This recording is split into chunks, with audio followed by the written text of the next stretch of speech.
A reading from the book of Acts, chapter 12. Herod's persecution of the Christians. About that time, King Herod laid hands upon some members of the church to harm them.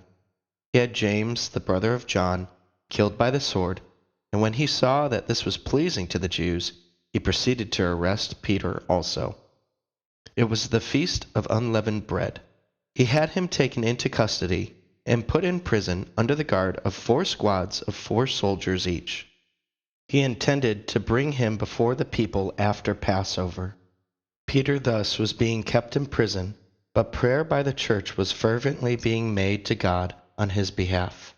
On the very night before Herod was to bring him to trial, Peter, secured by double chains, was sleeping between 2 soldiers, while outside the door guards kept watch on the prison.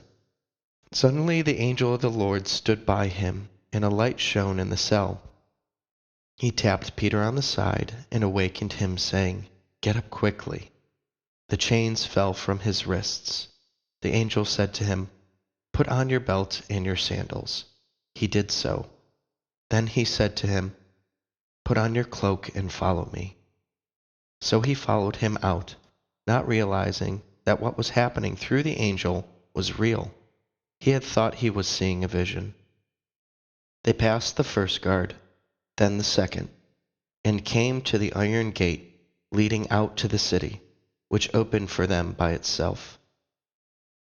They emerged and made their way down an alley, and suddenly the angel left him.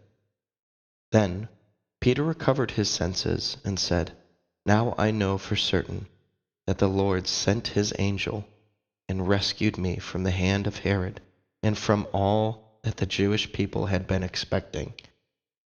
When he realized this, he went to the house of Mary, the mother of John, who is called Mark, where there were many people gathered in prayer. When he knocked on the gateway door, a maid named Rhoda came to answer it.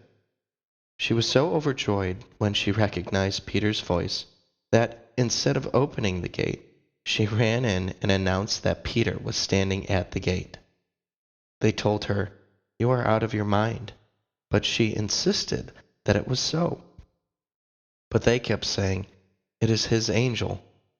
But Peter continued to knock, and when they opened it, they saw him and were astounded. He motioned to them with his hand to be quiet and explained to them how the Lord had led him out of the prison and said, "Report this to James and the brothers." Then he left and went to another place.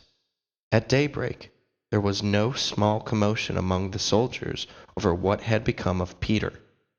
Herod, after instituting a search but not finding him, ordered the guards tried and executed. Then he left Judea to spend some time in Caesarea. Herod's death. He had long been very angry with the people of Tyre and Sidon, who now came to him in a body. After winning over Blastus, the king's chamberlain, they sued for peace because their country was supplied with food from the king's territory. On an appointed day, Herod, attired in royal robes and seated on the rostrum, addressed them publicly. The assembled crowd cried out, "This is the voice of a god, not of a man." At once the angel of the Lord struck him down because he did not ascribe the honor to God, and he was eaten by worms and breathed his last. But the word of God continued to spread and grow. Mission of Barnabas and Saul. After Barnabas and Saul completed their relief mission, they returned to Jerusalem, taking with them John, who is called Mark.